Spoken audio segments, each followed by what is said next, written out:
बिस्मिल्लाहिर्रहमानिर्रहीम, अस्सलाम वालेकुम। प्रोग्राम एक्सपर्ट्स में मैं आपको खुशामदीद कहूँगी। नाज़रीन, मुल्क की सियासत में हलचल दिखाई दे रही है। माइनस और प्लस का खेल एक बार फिर शुरू हो चुका है। 9 मई के वाक़यात के बाद PTI के खिलाफ क्रैकडाउन जारी है। गिरफ्तारियों का दूसरा मरहला शुरू होने जा रहा है। इलेक्शन जीतने की सलाहियत रखने वाले उम्मीदवारों की फहरिस्तें तैयार कर ली गई हैं और उन्हें हिरासत में लेने का फैसला कर लिया गया है। ज़राए के मुताबिक आपको ये बता रहे हैं। PTI को खैराबाद कहने का सिलसिला भी जारी है। इत्तलात ये भी हैं कि अब तक 100 से ज़ायद साबिक अरकान और टिकट होल्डर्स तहरीक इंसाफ से अपनी राहें जुदा कर चुके हैं। इमरान खान कहते हैं PTI छोड़ने वालों से उन्हें कोई फ़र्क नहीं पड़ता जो उन्हें छोड़कर जा चुके हैं। उनकी पोजीशन उस वक्त कमज़ोर होगी जब उनका वोट बैंक टूटेगा। जहां PTI नाज़रीन सियासी मंजरनामे से माइनस हो रही है, वहीं एक नई सियासी जमात प्लस होने जा रही है। सीनियर सियासी रहनुमाएं जहांगीर तरीन, जिनकी क़यादत में नई जमात बनने जा रही है, उसके लिए जहांगीर तरीन भी एक्टिव हैं। उन्होंने लाहौर में वो मौजूद हैं। पंजाब, सिंध और खैबर पख्तूनख्वा से मुतअद्दिद अहम शख्सियात ने उनसे रब्ते शुरू कर दिए हैं। ये दावा भी सामने आ रहा है कि आइंदा 48 घंटों में जहांगीर तरीन नई सियासी जमात के हवाले से एक बड़ा सरप्राइज़ देने जा रहे हैं। पंजाब का सियासी महाज भी गर्म हो चुका है। सियासी जोड़ तोड़ का सिलसिला अरूज पर है। आज आसिफ अली जरदारी लाहौर पहुंच रहे हैं और वो अहम इजलासों की सदारत भी करेंगे और इस मौके पर कई रहनुमाओं की पीपल्स पार्टी में शमूलियत भी मुतवक्किल है। नून लीग भी PTI छोड़ने वालों को अपनी जमात में लेने के लिए तैयार है, जबकि PTI के कुछ अरकान ने काफ लीग से भी राब्ते किए हैं और शमूलियत के लिए आइंदा इंतखाबात में पार्टी टिकट की यकीन दहानी मांगी है। इसी मुनासबत से एक्सपर्ट्स के लिए आज का जो पहला और बड़ा सवाल है वो ये होगा कि PTI के बागी अरकान आइंदा इलेक्शन में किसकी ताकत बनेंगे। पैनल का तारुफ करवा देती हूँ। आज प्रोग्राम में मेरे साथ मौजूद हैं अयाज खान साहब, आमिर इलियास राना साहब, ब्रिगेडियर रिटायर हारिस नवाज साहब, फैसल हुसैन साहब और मोहम्मद इलियास साहब। मैं आप सबको खुश आमदीद कहूँगी। ब्रिगेडियर साहब, मैं आपसे आगाज़ करी हूँ, चूँकि 9 मई के वाक़यात के बाद अब तक तो सेंचुरी हो चुकी है जो पाकिस्तान तहरीक इंसाफ को साबिक अरकान और टिकट होल्डर्स छोड़ चुके हैं, बल्कि उससे भी ज़ायद।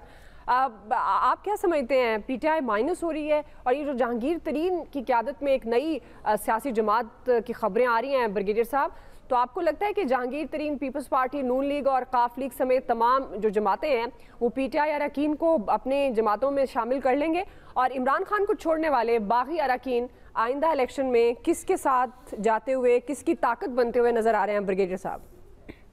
देखिए, इसमें सबसे अहम बात यह है कि कितनी जल्दी मुल्क में सियासी इस्तेहकाम आता है बाय द फेडरल गवर्नमेंट। अब अवाम को कोई रास्ता नजर आना चाहिए कि अगर वो PTI से निकल रहे हैं या उनकी पार्टी के लोग जा रही है, उनका वोट बैंक अगर शिफ्ट करना चाहता है तो उनको ये नजर आए कि कौन सी पार्टी फ्यूचर में उनको डिलीवर कर सकती है। PMLN कर सकती है, पीपल्स पार्टी है, उसके बाद PTI के रेवेनेंट्स रह जाएंगे जो वो क्या कर सकते हैं, और उसके बाद जो जमीन ये एक 3-4 पार्टियां जो रह जाएंगी। देखना ये है कि इसमें किसकी कारकर्दगी भी तो होती है। अब इमीडिएट दिस रिक्वायर्ड इमीडिएट, खास तौर पे हुकूमती पार्टी को चाहिए कि इमीडिएटली कोई एक्स्ट्रा स्टेप्स ले, एक्स्ट्रा मेजर्स करें, वो बहुत ज़रूरी है ताकि लोगों के टेंशन PTI से निकल के PMLN की तरफ आए या पीपल्स पार्टी की तरफ आए या नई जो पार्टी लग रही है, बनती नजर आ रही है, उसमें चले जाए। क्योंकि निकल जो हैं वो लोग जहां भी जाएंगे, मेरी अपनी असेसमेंट है, उनको वोट बैंक कम होगा। क्योंकि पीपल्स पार्टी जो PTI से लोग जाएंगे उनको ना PMN के लोग वेलकम करेंगे ज्यादा, PTI का भी यही होगा। और ख़ास तौर पे PTI के लोग जो जहांगीर ग्रुप में जाएंगे, मेरा नहीं ख्याल में वोट देंगे। तो ये इसको करने के लिए मुल्क में सियासी इस्तेहकाम और इकोनॉमिक स्टेबिलिटी बहुत ज़रूरी है। आपके सामने वर्ल्ड बैंक IMF ने क्लियर कह दिया है कि आप मुल्क में सियासी इस्तेहकाम लेकर आएँ। अगर आपने हमारे से प्रोग्राम लेना है, they want political stable government जिसकी भी हो, और उसके लिए साथ ज़ाहिर है कि फिर इलेक्शन का क्लियर पता चले कब होना चाहिए। इमरान ने अपने पाँव पे इतनी बड़ी कुल्हाड़ी मारी है और इतना नुकसान पार्टी को, and still he is not realising. Important बात है कि he should understand what he has done it and how he has to fare the, वो उसको वर्किंग नहीं कर रहे हैं। साथ थर्ड नेशनली अभी एक पार्टी लग रही है कि मर्ज हो रही है। जहांगीर तरीन साहब काफ़ी मुतहरक लग रहे हैं, काफ़ी लोग उनसे मिल भी रहे हैं। PTI के जो पहले 25 MN नाराज से शायद हो सकता है, उनको तो सबसे आसानी मिलेगी तो उसमें चले जाएंगे। और देखना ये है, लेकिन मुझे अभी भी लगता है कि PMLN will be the last party, क्योंकि ये सिर्फ पंजाब में रह गई है। पीपल्स पार्टी सिंध में भी है, बलूचिस्तान में भी है, सदरन पंजाब में भी है। हो सकता है PTI के लोग निकल के इसके अंदर भी आ जाए, और KPK में कुछ एलिमेंट है। तो ये, और सबसे अहम मुल्क की फेडरेशन ये इंपॉर्टेंट होता है कि आपकी नेशनल पार्टी होनी चाहिए। threat is a threat to your ठीक है आमिर federation. साहब सही, बिल्कुल आप सही कह रहे हैं जी। आमिर साहब आप किस तरह से देख रहे हैं, अब जाहिर है एक नई सियासी जमात की बातें तो हो रही हैं, जहांगीर तरीन साहब का मैं जिक्र कर रही हूँ। अब ये जो पीटीआई के अरकान छोड़ रहे हैं पार्टी टिकट पर, वो किसी भी जमात में जाने के लिए तैयार हैं, तो आपको क्या लगता है कौन सी जमात में, किस जमात में ये पाकिस्तान तहरीक इंसाफ के जो बागी अरकान हैं वो ज़्यादा तादाद में जा सकते हैं, और आइंदा इलेक्शन में आप क्या स्ट्रेटजी देख रहे हैं? ख़ासतौर पर जहांगीर तरीन साहब, आपको क्या लग रहा है कि वो पीटीआई की कोई ज़ेली जमात बनाएंगे या कोई नई जमात बनाने जा रहे हैं? दुआ देखें, आपने कहा कि इलेक्शन जीतने की सलाहियत रखने वालों से की फहरिस्तें तैयार हो चुकी हैं, और साथ ही इमरान खान साहब का कहा कि जिसने जहां चला जाए बस इलेक्शन करा दें। ठीक है, इमरान खान साहब अपने वोट के ऊपर खड़े हैं और वो ठीक बात कह रहे हैं कि जी आप इलेक्शन करा लें और पता चल जाएगा। लेकिन इमरान खान साहब को ये भी पता होना चाहिए कि चाहे जितने मर्जी पॉपुलर हो जाएं, उसके लिए इलेक्शन लड़ने के लिए कैंडिडेट भी चाहिए। खुद उनके बारे में क्या फ़ैसला होना है वो उनको भी नहीं पता, और अभी किसी को भी नहीं पता कि कैसे आगे लेके हालात चलेंगे। इशू ये है कि जब आपको कुछ करना है और आप सिर्फ फ़ौज की तरफ देखते हैं और हर दूसरे दिन गैरत और दूसरे लफ्ज़ इस्तेमाल करते हैं, और फिर ये तवज्जो चाहते हैं कि जी हमें रास्ता दिया जाए, और आप स्टेट से लड़ना चाहते हैं, आपके साथी इसी बुनियाद पे छोड़ रहे हैं सिर्फ, चाहे वो जेल से आ रहे हैं या कुछ बहुत सारे लोग जो जेलों में नहीं भी गए वो भी जा रहे हैं कि जी जो पाक फ़ौज के साथ 9 मई को किया पीटीआई ने, इसकी वजह से हम पार्टी छोड़ रहे हैं, हम पार्टी से अलग हो रहे हैं, हम पार्टी के ओहदों से अलग हो रहे हैं। तो ये बात अगर इमरान खान साहब नहीं समझ रहे तो आप ये अंदाज़ा कर लें कि जब नवाज शरीफ को 2017 में नाअहल किया, इनकी फरमाइश पे फिर उनको जेल में, ज़ाहिर है उस नाअहली के बाद सज़ा दी गई, जेल में डाला गया और सब कुछ किया। जो जनरल बाजवा के इंटरव्यूज आए हैं, मैं नहीं कह रहा ये बात कि जो फरमाइशें की गई और फिर जाके भी हुकूमत मांगे तांगे की बनी। तो ये बातें इमरान खान साहब से ज़्यादा कोई नहीं समझ सकता कि आज अगर स्प्लिट उनकी पार्टी हो रही है तो यहाँ पे कोई ऐसा डिज़ाइन तो नहीं बन रहा कि किसी को 2/3 अक्सरियत मिलनी है। तो फिर जो बनेगी वो यही बनेगी ना कि एक हंग पार्लियामेंट हो, सूबों में भी यही हो, और हर बंदा एक दूसरे की मरहून मिन्नत हो, और फिर आप धांधलियों के इल्ज़ाम लगाते रहें बैठ के, जैसे 18 में इन्होंने लगाए, 13 में उन्होंने लगाए, और जो भी गुफ्तगू होती रही। इशू ये है कि किसी को रियलाइजेशन है ही नहीं कि पाकिस्तान कहाँ खड़ा है। हर एक को अपनी अपनी पड़ी हुई आपाधापी का मंजर है, नफसा नफसी का आलम है कि करें क्या, अफरा तफरी चढ़ी हुई है कि जी बचाएं कैसे खुद को, जाएं कहाँ पे। पीटीआई वालों को अपनी पड़ी हुई है, जो हुक्मरान इत्तेहाद है उनको अपनी है कि हम कौन सा ऐसा काम कर जाएं कि हम इलेक्शन में चले जाएं। जो नई पार्टी बनेगी उनके पास भी कहने को क्या है, कुछ भी नहीं है, किसी के पास भी नहीं है। तो असूली बात यह है कि सबको बैठना चाहिए आपस में, सियासतदानों को, और फौज को एक रास्ता दें कि जी आप जो कह रहे हैं उस पर अमल करके दिखाएं, अब हम बात करते हैं आपस में। और उसके लिए इनिशिएटिव आज भी इमरान खान के पास है। अगर वो इस जिद में रहेंगे कि जी मैं जीत भी जाऊंगा, तो ऐसा कुछ नहीं होने का। उनको नवाज शरीफ, आसिफ अली जरदारी, मौलाना फजलुर रहमान से बात ही करनी पड़ेगी अगर उन्हें इलेक्शन लेना है और अपने आप को पार्टी के तौर पे इलेक्शन में ले जाना है। वरना मैं तो कुछ अच्छा नहीं देख रहा। भुट्टो साहब भी थे, नवाज शरीफ साहब भी थे, और इमरान खान भी थे, हो जाएंगे, क्योंकि जो कुछ होता रहा फिर आपको चाहिए ये कि इलेक्शन के लिए वहां रहें, स्टेट से लड़ाई ना लड़ें। उन दोनों ने नहीं लड़ी, वो अपने वोट के लिए लड़ते रहे। आप स्टेट से लड़ने जा रहे हैं, आप फौज को बराह रास्त निशाना बनाते हैं। गैरत से लेके और मीर जाफर तक के लफ्ज आपने यूज किया उनके लिए। मेरा ख्याल है कि उनको जितनी जल्दी चाहिए सोच लें, वरना रास्ता नहीं है उनके पास अब। सही है जी। अयाज साहब, आप किस तरह से देख रहे हैं, क्या लग रहा है ये जो बागी अरकान है पाकिस्तान तहरीक इंसाफ के, तो क्या ये सारे जहांगीर तरीन साहब के जाएंगे या दीगर पार्टियों में भी जम हो सकते हैं, शामिल हो सकते हैं? अच्छा, पहली बात तो ये कि ये स्टेट से लड़ाई आप ये कह सकती हैं कि इस लेवल की इससे पहले नहीं हुई। मुझे याद पड़ता है बैरून मुल्क रोग आर्मी के इश्तहारात भी छपवाए गए थे, बहुत कुछ होता रहा, बहुत सी चीज़ें नाम लेके भी बहुत लोग बहुत कुछ कहते रहे हैं। ये अलबत्ता जो इंतहाई काबिल मज़म्मत ये हो गया, जो वाक़यात हो गए, ये ना होते तो फिर कोई इतनी वो ज़्यादा इस पे इंटेंसिटी नहीं आनी थी, और इन्हीं वाक़यात की वजह से हुआ। और दूसरा, जब इमरान खान साहब ये कह रहे हैं कि वो उन्हें फ़र्क पड़ेगा जब उनका वोट बैंक टूटेगा, अभी तक तो नहीं टूटा, सच्ची बात है। मतलब बहुत जल्दी लोग चेंज हो जाया करते हैं, मैंने देखा है माजी में। वो कहते हैं जी बस ऐसी की तैसी अब ये मतलब हमने किसी सूरत वोट नहीं देना। मैं तो अभी कह रहा था किसी से कि ये जो वो छूटते हैं इनके पार्टी रहनुमा और फिर जैसी जेल से बाहर आते हैं पुलिस फिर पकड़ लेती है, तो उन्हें एक डायलॉग एक और इजाफा कर लेना चाहिए, जहाँ इतने डायलॉग इन्होंने याद किए हैं आजकल पार्टी छोड़ते हुए, कि कहें यार जब दोबारा पकड़ने ही हैं तो छोड़ते क्यों हो। अब देखें कुछ चीज़ें एक हद तक एक वक्त तक वो ठीक लग रही होती हैं कि चलें हो रहा है, अब वो मीम्स बनने शुरू हो गए हैं। अभी थोड़ी देर पहले एक साहब ने वो शेयर किया, जो बाइडन कह रहे हैं कि जी मैंने भी पीटीआई छोड़ दी है। मतलब this is too much. Sanjay Dutt भी छोड़ चुके हैं, वो लायनल मेसी छोड़ चुके हैं। बात ये है कि आप एक हद तक चीजें ठीक लग रही होती हैं। और जहांगीर तरीन साहब आई डोंट थिंक सो कि बहुत बड़े नाम उनके साथ चले जाएंगे पीटीआई छोड़ने वाले। एक बात। दूसरा ये है कि ये हमने देखा 2013 में बहुत से इलेक्टेबल्स फिर इलेक्ट नहीं हो सके।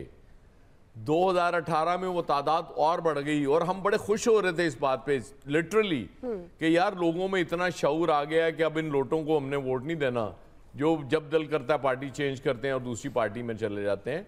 और मैं एक्सपेक्ट कर रहा था कि 2023 में जब इलेक्शंस हो रहे होंगे तो इनकी तादाद इतनी कम रह जाएगी कि उसके बाद कोई जरूरत ही नहीं करेगा को पार्टी बदलने की। पार्टी छोड़ देना, सियासत छोड़ देना, वो एक अलग बात है कि आप जब कहते हैं नहीं मैंने सियासत छोड़ दी, लेकिन इनका मुझे मुस्तकबिल सच्ची बात है ठीक नहीं लग रहा।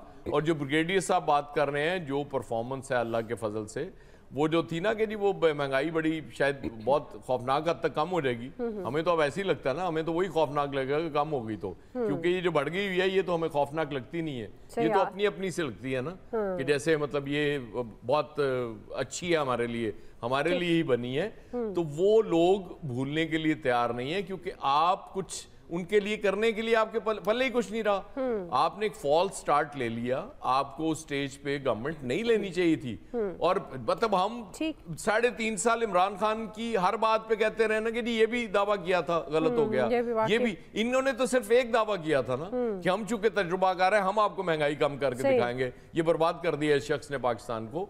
तो मैं समझता हूं कि ये इमरान से मोहब्बत लोगों की शायद कम हो जाए, इनसे नफरत कम नहीं होगी, ये जो हालत कर दी इन्होंने। बिल्कुल आपकी निशानदेही बिल्कुल दुरुस्त है। अगर ये वाकईतन आम आदमी को, आवाम को रिलीफ देंगे तो डेफिनेट लोग चलेंगे। और अभी तो लोग जाहिर है इनको इसलिए भी पसंद नहीं करते हैं कि जब इमरान का दौर था उससे तो कई गुना ज़्यादा महंगाई इस वक्त हो चुकी है। फैसल साहब, आपको क्या लग रहा है ये जो पाकिस्तान तहरीक इंसाफ के लोग छोड़ रहे हैं प्रेस टॉक करके, अब इनका क्या फ्यूचर है? और जहांगीर तरीन साहब की पार्टी को आप किस तरह से देख रहे हैं? और आपको लगता है कि ये बहुत जो बड़े बड़े नाम हैं जो पाकिस्तान तहरीक इंसाफ छोड़ चुके हैं, ये जहांगीर तरीन साहब को ज्वाइन कर सकते हैं? देखिए, आपने सवाल पूछा है ना कि बागी अराकीन किसकी ताकत बनेंगे। मेरे ख्याल में सवाल ये होना चाहिए था ये बागी अराकीन किसके लिए खतरा बनेंगे, तो ये ज़्यादा बेहतर रहता। ये तो आने वाला वक्त बताएगा कि अराकीन जो है वो नून लीग के लिए ज़्यादा खतरा बन रहे हैं या तहरीक इंसाफ के लिए ज़्यादा खतरा बन रहे हैं। असल में इसको आप हम लोगों का तजुर्बा कह लें या मुल्की सियासी हालात कह लें या हमारी ट्यूनिंग ऐसी हो गई है कि हमें मालूम चल जाता है कि आजकल पाकिस्तान में ना कौन गद्दार चल रहा है और कौन जो है मब्बे वतन चल रहा है। तो हमें और आपको अब ज़हनी तौर पे इस बात के लिए तैयार रहना चाहिए कि मुल्क में शायद कोई नया मब्बे वतन आने वाले, और हमने ये साबित भी करना होगा। तो दोनों तैयारी हमने करके रख लेनी चाहिए पेशगी। एक तो जो मब्बे वतन आ रहे हैं उसके लिए ज़हनी तौर पे तैयार हो जाए, और जो उनको हमने साबित करना है कि वाकई इस वक्त यही मब्बे वतन है। तो फिर एक नया पार्टी बन रही है, किसने किस बात से क्या सबक सीखा हमें तो नहीं पता। म्यादा जो है वो कौम भुगतती रहेगी। जुल्म ये नहीं कि कौम खमियाजा भुगत रही है, जुल्म ये है कि जो कौम खमियाजा भुगत रही है इसका किसी को एहसास नहीं है।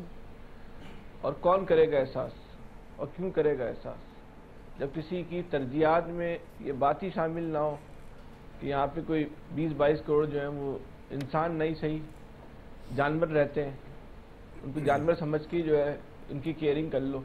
घर के पास भी कोई अगर कोई टहला होता है ना आवारा जानवर, तो लोग उसको भी ना खाना डाल देते हैं, सही उससे भी लोगों को है ना मोहब्बत हो जाती है। लेकिन 22 करोड़ लोगों को, जो ताकतवर लोगों का ग्रुप है इस मुल्क के अंदर, 2, 2.5, 3, 4 लाख जो लोग हैं, उनकी तो कोई वक़्त ही नहीं। आज भी जो जो जो प्लानिंग हो रही है वो क्या है कि पॉलिटिकल मैनेजमेंट कैसे करनी है, इमरान खान को नीचे कैसे दिखाना है या किसको ऊपर कैसे लेके आना है।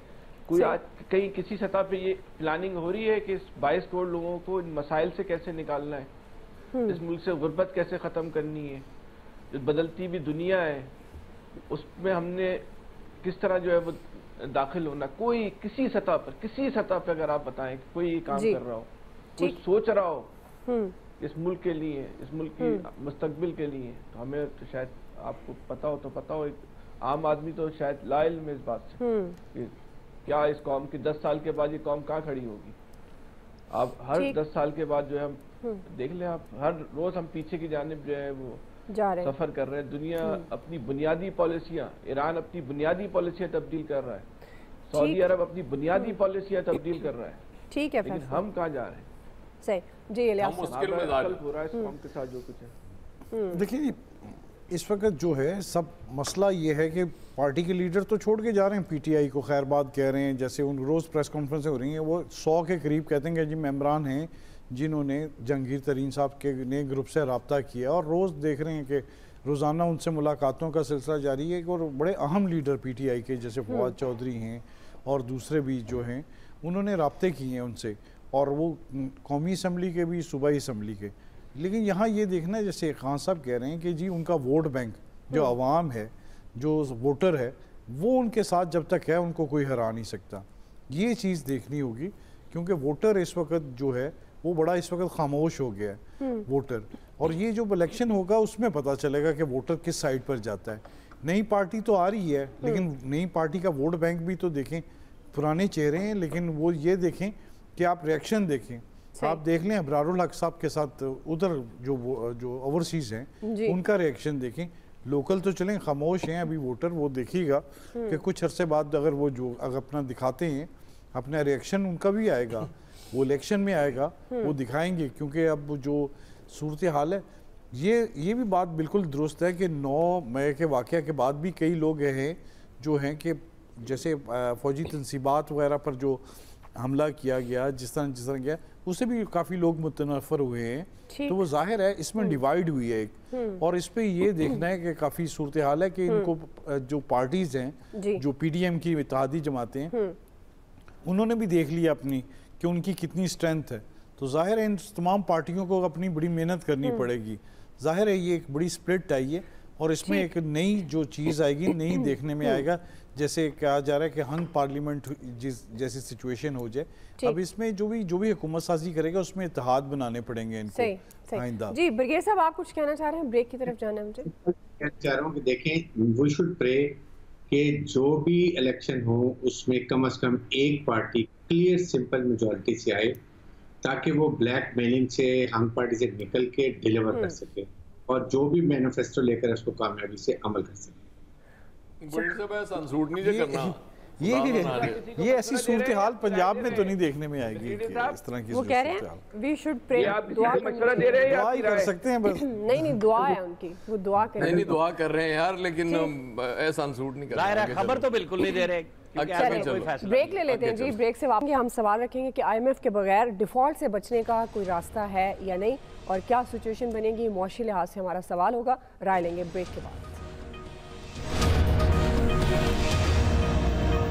और पाकिस्तान आज जहां आगे खड़ा हो गया है, अब हम सब की जिम्मेदारी है। देखिए अपने घर में भी तकलीफ होती है तो उसको डील करते हैं, तंगी आती है उसको डील करते हैं, बिजनेस में होता है उसको डील करते हैं। मुश्किल तरीन फैसले जो कि पोलिटिकली किसी भी हुकूमत को सूट नहीं करते थे, और जो पिछली हुकूमत जाते जाते ना सिर्फ अपने कंडीशन जो एग्री अमल नहीं किया बल्कि रिवर्स कर दिया, जो कुछ थोड़ा बहुत काम किया, वो उसकी वजह से आप देख रहे हैं कि कितनी मदद से ये एक रिव्यू है 9वां। हमारी टीम, हम सब लगे हुए हैं, prime minister on top, he is doing is level best. इंशाल्लाह मेरा ये भी ईमान है कि हमने इससे निकलना।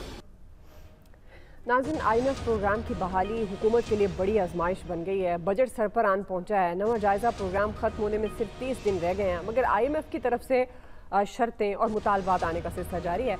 ज़राए के मुताबिक IMF ने इंटर बैंक और ओपन मार्केट में डॉलर एक्सचेंज रेट में फ़र्क ख़त्म करने का मुतालबा किया है, जबकि एक्सटर्नल फाइनेंसिंग के मामले पर भी IMF के मुतालबात बरकरार हैं। जबकि IMF ने यह भी वाज़ेह किया है कि पाकिस्तान को बेल आउट पैकेज के लिए अपने सियासी तनाज़ात को आइन में रहते हुए हल करना पड़ेगा। डिफ़ॉल्ट के मंडलाते ख़तरे से निकलने के लिए प्राइम मिनिस्टर शहबाज शरीफ साहब ने IMF की MD से रब्ता किया और उन्हें $6 अरब कर्ज की बहाली के लिए मदद मांगी है।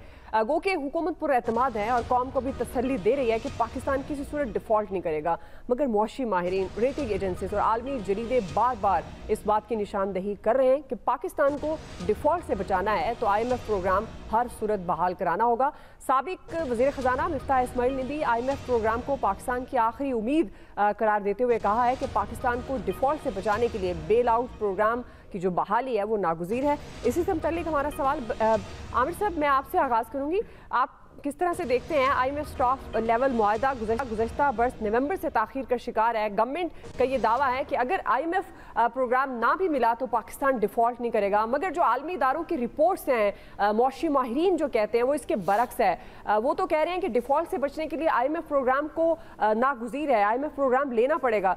तो आप किस तरह से देखते हैं आमिर साहब, क्या IMF प्रोग्राम जून तक अगर बहाल नहीं होता तो पाकिस्तान डिफ़ॉल्ट होने से बच जाएगा? देखें, IMF तो ज़रूरी है कि अगर इकॉनमी को आपको रिवाइव करना है, लेकिन ये जो डिफ़ॉल्ट की बात है ना, मैं ये कह सकता हूँ कि पाकिस्तान को ख़तरात होंगे अप्रैल 24 से जून 24 तक, जब आपको बहुत सारे वो कर्ज़े वापस करने हैं जिसका आपके पास कोई प्लान है ही नहीं, हो भी नहीं सकता। बाकी सऊदी अरब, चाइना, ये सब रिवाइव हो जाएंगे, रीशेड्यूल हो जाएंगे। हमारी इकॉनमी में जो इस वक्त मसला है, आप देखेंगे जो इम्पोर्ट्स नहीं हो रही चीज़ें, लेकिन कोई मार्केट में शॉर्ट नहीं है, इसलिए नहीं है कि अफ़गान ट्रांजिट ट्रेड के नाम पे पाकिस्तानी जो ओवरसीज़ बैठे हैं, जिनके पास पैसे मौजूद हैं, वो दूसरी तरीके से LCs खुलवा रहे हैं, पैसे भेज रहे हैं रुपए में। यहाँ पे एक अंडरस्टैंडिंग मौजूद है कि 2 साल तक आपने नहीं छेड़ना, पैसे वो सारे बना रहे हैं और काम भी चल रहा है। असल इशू ये है कि आपके साथ IMF, अमेरिका, हमारी डिफेंस की टाइज सबसे ज़्यादा है इस वक्त। टके का सामान हमें मगरिब से नहीं मिल रहा, हम टर्की के साथ कुछ कर रहे हैं, कुछ आप हमारी जो इंजीनियर्स ने कोई चीज़ें कर ली हैं उसके साथ हम दिफा का काम कर रहे हैं। हमारे पास रशिया, चाइना वो इस सूरत में मौजूद है कि चाइना देखें आप, ईरान और सऊदी अरब को उसने जोड़ा, वो अफगानिस्तान के अंदर सबसे बड़ा ब्रोकर है। आपको फैसला करना है अपने लिए कि आप क्या उन मगरबी आसाइशात पे जिसमें हमारी एलीट क्लास आदि है उनसे पीछे हटने के लिए तैयार हैं, यहाँ पे रहन सहन सादा करने के लिए तैयार हैं, लेकिन हुक्मरान नहीं कर रहे। तो ये मैं और आप सिर्फ गुफ्तगू कर सकते हैं कि सबसे पहले तो एलीट क्लास जिसमें तमाम अशराफिया हुक्मरानों की भी है, हिज़्ब इख्तलाफ वालों की भी है, सबके बच्चे बाहर हैं। आप ले लें इमरान खान, नवाज शरीफ, जिसका मर्जी नाम ले लें, सबके बच्चे बाहर हैं। मतलब यही बड़े नाम है ना, ये इनके बच्चे कहाँ हैं? बाहर हैं। बिल्कुल ठीक है। फिर आप नीचे आ जाएं, ब्यूरोक्रेट आ जाएं, मिलिट्री के ऑफिसर्स आ जाएं, सबके लोगों को आप चेक कर लें कि कौन कहाँ पड़ा हुआ है, रिटायर होकर कौन कहाँ गया है। आपको एक फैसला लेना है कि आपने जाना किधर है। IMF आपके साथ आज डील कर ले, आपके पास मुश्किल आ जाएगी जो बजट में अगर इन्होंने पॉलिटिकली जाना है तो तनख्वाहें बढ़ाने का काम, पेंशन बढ़ाने का काम, रिलीफ देने का काम, वो नहीं मिलेगा। हाँ, पाकिस्तान को एक इस्तेहकाम माशी तौर पे थोड़ा सा आसरा मिलेगा, वरना चाइना और रशिया ये ब्लॉक आपके साथ तैयार है बातचीत के लिए। फैसला हमें खुद करना है बतौर स्टेट। अगर हमें नया प्लान लेना है तो हमें जाना पड़ेगा एक इलेक्शन में, जिसके बाद चाहे वो ब्रिगेडियर साहब कह रहे थे ना आखिर में कि जी एक सादा अक्सरियत वाली हुकूमत आ जाए, फिर आपके साथ नया प्लान होगा। ये नहीं हो सकता कि जून वाला प्लान आपको मिले नहीं और आप एक नया प्लान, ऐसी हुकूमत जिसकी मुद्दत 12 अगस्त को खत्म हो रही है उसके साथ वो नेगोशिएट करेंगे, ऐसा नहीं होगा। जी ब्रिगेडियर साहब, देखिए बात यह है कि there is a big pressure जो हम अंदाजा लगा सकते हैं। Maybe they want certain terms, या वो चाहते हैं अमेरिकन के आप शिप ना बनाएं, या आप चाइना से दूर हो जाएं, या इंडिया की हेजमनी एक्सेप्ट करें कश्मीर को। सब अमेरिकन में ये 3-4 बातें हैं जो प्रेशराइज करना चाह रहे हैं, जो मैं अंडरस्टैंड तो ये पहले से वो बड़ा क्लियर कह चुके हैं। इसलिए ये और हुकूमत इस प्रेशर को बर्दाश्त करे, जो अच्छी बात है। लेकिन अभी वो वक्त आ गया है कि वो उनको लग रहा है हम ईस्टर्न ब्लॉक में जा रहे हैं, चाइना, रशिया, उसके बाद ईरान, सऊदी अरब, आप सऊदी अरब ईरान की दोस्ती, और ये उनको बड़ी प्रॉब्लम हो गई है, जिसकी वजह से वो टोटल प्रेशर डाले कि Pakistan is a nuclear country. Pakistan nuclear country के साथ एक हमारी बड़ा लड़ाका फौज है और हमारी जो इलेक्शन बहुत अच्छी और इकोनॉमिक तरक्की करेंगे तो अपने फैसले अपनी मर्जी के मुताबिक करेंगे। ये वो नहीं चाहते, जिसकी वजह से ये सब कुछ हो रहा है। हमें इस वक्त इमीडिएटली मुल्क में सियासी इस्तेकाम चाहिए, जो वो कंडीशन लगा रहे हैं। हालांकि ये उनकी रिस्पॉन्सिबिलिटी नहीं है, लेकिन कहीं ना कहीं भी लेकिन उनका 15-20 रुपए का फर्क है, तो कैसे रिमिटेंस आएगी? लोग हुंडी के थ्रू क्यों करेंगे? इसलिए इन चीजों को अभी इमीडिएटली एड्रेस करें, ताकि बजट के वक्त कहीं ना कहीं कोई हमें IMF से रिलीफ मिल जाए और हम इस मुश्किल वक्त से निकलें। जी आया साहब, मुझे तो इस वक्त सबसे बड़ा मुहब्बे वतन IMF अंकल ही लग रहा है। वो जब कहते हैं ना सियासी मामलात आइन के दायरे के अंदर रहते हुए हल करें, दैट मीन्स कि इलेक्शन की तरफ जाएं। ये आप क्या कर रहे हैं? और ये तो बहुत समझदार लोग हैं कि आप नो कॉन्फिडेंस मोशंस लाई जाती हैं हुकूमतें गिराने और इलेक्शन कराने के लिए। आपने हुकूमत बना ली, वेरी गुड। और मेरे वजीर ख़जाना से ज़्यादा समझदार मैंने अपनी तारीख में कोई नहीं देखा। एक सिगरेट की मिसाल ले लें, उस सिगरेट पे 200% टैक्स लगा दिया। अच्छा, वो बड़ा गर्क हो गया मकामी इंडस्ट्री का, सिगरेट इतना महंगा हो गया, लोगों ने छोड़ के, क्योंकि वाफर मिल रहे हैं आपको यहाँ पे जो स्मगल्ड इंपोर्टेड सिगरेट है, वो इतने सस्ते पड़ते हैं। वो लोग जो थोड़ा बहुत बेचारे तंग हो गया, अब सिगरेट पीने वाला सिगरेट छोड़ेगा तो नहीं ना। बहुत कम लोग होते हैं जो कहते हैं यार चलो छोड़ देते हैं। उन्होंने अब जरा चेक कर लीजिएगा उसके साल के एंड पे के रेवेन्यू का कितना लॉस होगा। और वो जो सिगरेट बनाने वाली टोबैको इंडस्ट्री समझाती रही इसाक डार साहब को कि डार साहब ये ना कीजिएगा, क्योंकि स्मगल या तो आप वो बिल्कुल बंद कर देना, यहाँ से स्मगल सिगरेट आई ना इस मुल्क में, फिर तो समझ में आती है बात सिंपल है कि डिफॉल्ट तो हमने करना है। IMF ने आपको नहीं देना प्रोग्राम, आप जो मर्जी कर लें। IMF अगर ये अमेरिका साजिश कर रहा है कि जी हम चूंकि शायद CPEC में जा रहे हैं, तो फिर अमेरिका की साजिश ही लगती है। फिर इमरान खान ठीक कहते हैं कि अमेरिका ने हटाई थी उस वक्त हुकूमत, क्योंकि उसके बाद क्राइसिस तो बढ़ा है ना वो हुकूमत हटने के बाद, और यहाँ तक हम पहुंचे हैं उस क्राइसिस की वजह से पहुंचे हैं। फिर सारा क्रेडिट मैं अमेरिका को दे देता हूँ, लेकिन मैं फिर जाते जाते कहूंगा कि IMF अंकल जो है ना वो सबसे बड़ा मुहब्बत होता है। फैसल साहब, देखिए जो इसाक डार साहब कह रहे हैं ना कि हर घर में तकलीफ आती है या तंगी होती है तो उसको घर वाले बर्दाश्त करते ही हैं। भाई हमारे घर में तकलीफ आई है, तंगी आई है तो आपकी वजह से आई है, आपको सही होना है, हमने क्या करना है? आप अपने आप को सही करो तो हमारी तकलीफ खत्म होगी। बात यह है कि हमारे घर जिस्म में अगर सर में दर्द हो तो आप सर का इलाज करेंगे ना, घुटने का दर्द नहीं शुरू कर देंगे। हम लोगों को अपने मसाइल का ही नहीं पता, अपना मसला क्या है। ये जो हमारा बुनियादी मसले की जड़ तक नहीं पहुंचेंगे, आप इस मुल्क को मसाइल से निकाल ही नहीं सकते। IMF से बड़ा मसला इस मुल्क का जो मॉडल है ना, गवर्नमेंट का मॉडल, ये दुनिया भर में ऐसा गवर्नमेंट मॉडल ही कहीं नहीं है जो इस वक्त पाकिस्तान में जो है जो मौजूद है। जब तक इस मुल्क के अंदर वफाक को कमजोर नहीं किया जाएगा, जब तक इस मुल्क के अंदर सूबों को कमजोर नहीं किया जाएगा और जिलों को मजबूत नहीं किया जाएगा, आप इस मुल्क को मसाइल से नहीं निकाल सकते। जिन टैक्सेस पे वफाक ने कब्जा किया हुआ है उन टैक्सेस को आपने जिलों के हवाले करना होगा। पूरी दुनिया में GST जो है वो लोकल टैक्स है। आज ये टैक्सेस आप जिलों के हवाले करते हैं, आपकी जो रेवेन्यू जनरेशन है, कलेक्शन है, उसमें कई 1000% इजाफा हो जाएगा, हजारों फीसद में इजाफा हो, लेकिन नहीं करते। आप मिसाल के तौर पे 18वीं तरमीम को आप ले लें, 18वीं तरमीम हुई, 40 महकमे आपने खत्म किए, वफाक में तो सारे महकमे मौजूद हैं, अरबों खरबों रुपए जो उन पे खत्म होते हैं। भाई क्या जरूरत है सेहत की मिनिस्ट्री की, क्या जरूरत है इंफॉर्मेशन की मिनिस्ट्री की? 3 से 4 मिनिस्ट्री होनी चाहिए वफाक के पास, इसके अलावा किसी मिनिस्ट्री की वफाक में जरूरत नहीं है। लेकिन सैकड़ों रुकनी जो है आपकी वफाकी काबीना है, अरबों खरबों रुपए उस पर खर्च हो रहे हैं। इसी तरह सूबे में आप आ जाए, जरूरत नहीं है इन वजीरों की, लेकिन समझने को वो तैयार ही नहीं है। मसला हल नहीं होगा कभी इस मुल्क का। ठीक, जब तक समझेंगे नहीं जाहिर है मसला कैसे हल होना है। लियाज साहब, देखिए ये सियासी इस्तेहकाम बहुत ज़रूरी है अगर माशी इस्तेहकाम लाने के लिए मुल्क में, उसके लिए उसके साथ ही IMF आएगा, क्योंकि IMF के साथ आपने शराइत जो उनके जो दी थी उन्होंने पिछली गवर्नमेंट को, तो उन्होंने कहा किया, उन्होंने सब्सिडाइज कर दिया पेट्रोल, उनकी शर्त नहीं मानी, उनके टैक्सेस वगैरह में रिलीफ नहीं दिया, जो सब्सिडीज थी वो ख़त्म नहीं की। तो जाहिर है जब मुंतकिल होंगी तो उसके बाद फिर ये जाहिर कौन इनसे मुआहदा करेगा? जब स्टेबल गवर्नमेंट होगी तब होगी। इन्होंने इंपोर्ट बंद कर दी अपनी, सारी रॉ मटेरियल वगैरह नहीं हुए तो हमारी सारी इंडस्ट्री बंद होगी, बेरोज़गारी बढ़ी, खुद ही सारा। अब दोबारा जब स्टार्ट की है तो अब जाहिर है कीमतें बढ़ गई, अब किस तरह कंट्रोल होगा चीज़ों का?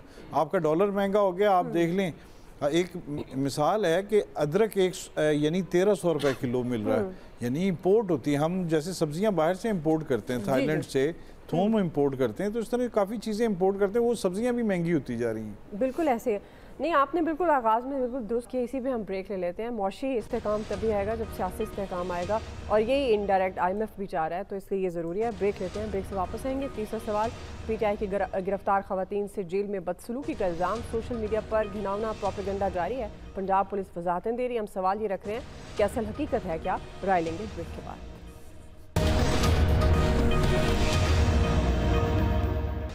वेलकम बैक नाज़रीन। अभी हम बात करेंगे जो PTI की गिरफ्तार खवातीन है, जेल में बदसलूकी का इल्ज़ाम सामने आ रहा है, और इसी से सोशल मीडिया पर बड़ा घिनौना प्रोपेगेंडा भी किया जा रहा है। पंजाब पुलिस भी वजाहतें दे रही है। हम सवाल ये रख रहे हैं कि इसमें हकीकत है या नहीं। अयाज साहब, मैं आपसे आगाज़ करूँगी। अब ये जिस तरह का इल्ज़ाम सामने आ रहा है, ख़ासतौर पर सोशल मीडिया पर तो एक तूफ़ान बरपा है इस इल्ज़ाम को लेकर।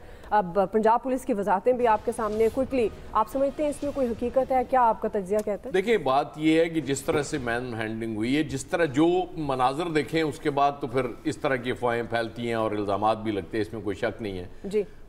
IG साहब को अपनी खातून पुलिस अफसर को साथ बिठा के मीडिया टॉक करने की बजाय उनकी फैमिलीज को उन तक रसाई दे दें ताकि वो बात कर लें, तो मेरे ख्याल दूध का दूध पानी का पानी हो जाएगा। रोला क्या बना जब राना सनाउल्लाह साहब आधी रात के बाद आके एक बिला वजह मीडिया टॉक करते हैं, तो उन इल्जामात की शिद्दत में इजाफा हो जाता है, लोगों को शक पड़ जाता है कि कुछ है जिसको ये छुपा रहे हैं। वो ना करते तो बेहतर। ठीक है जी, आमिर साहब। देखें जी, बात यह है कि उन्होंने जिम्मेदारी का मुजाहरा किया है, IG ने भी और SSP इन्वेस्टिगेशन ने भी। इन्होंने तो इल्ज़ाम एक खातून जर्नलिस्ट पे लगाया, उसने आके कहा कुछ नहीं हुआ ऐसा। वो मीम बन गई थी ना। अयाज साहब कह रहे थे कि शेख रशीद ने भी कहा था खुदा का वास्ता मैं पकड़ा जाऊं तो मेरा नाम ना ले देना। मतलब ये हुआ था ना कि इमरान खान साहब हर एक पे इल्ज़ाम लगाने पे आ गए थे। तो यहाँ सोशल मीडिया पे इमरान खान ने परसों एक तस्वीर की और फिर डिलीट कर दी। आप मुझे बताएं क्या बना पीछे? कुछ भी नहीं। यही है ना सोशल मीडिया की पावर कि आप जो मर्जी झूठ बोलते जाएं, फिर डिलीट करते जाएं, कोई पूछने वाला ही नहीं है। तो ठीक बात है, जाएं अदालतों में और सुओ मोटो करा लें और जजों के पैनल बनवाएं और जेलों में चेक करा लें। तो किसी खातून के साथ जो भी जाती है पकड़ी जाए, उल्टा टांग दें। ब्रिगेडियर साहब, आई थिंक मैं बिल्कुल अयाज साहब मुतफिक हूं। जो शुरू में इन्होंने तशद्दुद किया है, मैन हैंडलिंग की है, मर्दों ने औरतों को घसीटा, उनको बालों से पकड़ के ले गए, उससे ये सोशल मीडिया पे ज्यादा शोर मचा के अंदर पता नहीं कितना जुल्म हो रहा होगा, क्या करोगे, ये वजह थी। अगर उस वक्त लेडी पुलिस होती और वो उनको पकड़ के लेके जाती तो फिर मेरे ख्याल में ये इशू ना क्लैरिफिकेशन नहीं पड़ती। तो इन चीज़ों का ख्याल करना चाहिए शुरू में कि उस वक्त हमने कैसे लेकिन वो चाहते ये थे कि ज्यादा तशद्दुद हो, ज्यादा लोग डरे और आइंदा ऐसा काम नहीं करें। जी फैसल साहब। देखिए ये बात तो ठीक है, जब वो वफाकी वजीर दाखिला ने प्रेस कॉन्फ्रेंस की तो उसके बाद से लोगों के जहन में जो है ना ये सवालात पैदा हुए। उससे पहले तो कोई ये बात नहीं कर रहा था कि उनके साथ ज्यादती हुई। बाकी पुलिस छापों में तो बहरहाल हमारा कल्चर है, होता है, नहीं होना चाहिए लेकिन होता है। बहरहाल ये बात सही है, कमीशन बना दें, उनके घर वालों को शामिल कर लें, रसाई दे दें, अंदाजा हो जाएगा। लेकिन जाहिरी सूरत से लगता नहीं है कि जेलों के अंदर किसी के साथ इस तरह ज्यादती हुई हो। जी इलियास साहब। देखिए, निगरान वज़ीर आला पंजाब ने उसमें मोहसिन नकवी साहब ने एक कमेटी भी बनाई जिसने जाके देखा और आके बताया, मीडिया से टॉक की।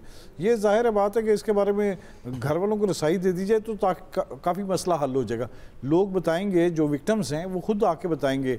शुरू में तो मैन हैंडलिंग हुई, वो तो सब ने देखा मीडिया ने, लेकिन उसके बाद की क्या सूरत हाल है ये तो अभी किसी को नहीं पता। राना सनाउल्लाह साहब को पता नहीं, उन्होंने प्रेस कॉन्फ्रेंस करके बताया, उनको किसी ने बताया होगा। अच्छा, अदरवाइज ऑडियो पहले आती है, उस दिन ऑडियो नहीं सुनवाई, बस और इसी के बारे में बात हुई है बार बार। जी आप सबका बहुत शुक्रिया हो गया। आज के एक्सपर्ट से इतना ही, ख्याल रखिएगा।